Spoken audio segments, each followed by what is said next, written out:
எனக்கு பேசாத வேலையா? அரை விழுக்காடு ஓட்டு வச்சிருக்கனுக்கு 500 கோடிங்கிறான். 8 விழுக்காடு ஓட்டு வச்சிருக்க நமக்கு என்ன? எம்மளை போல ஒரு படை ஒன்று வச்சிருக்காங்கடா.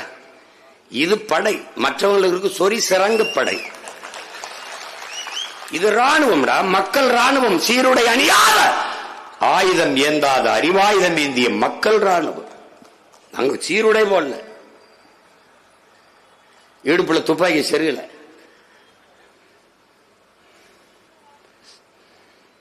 அதைவிட வலிமையான ஆயுதம் வச்சிருக்கோம்.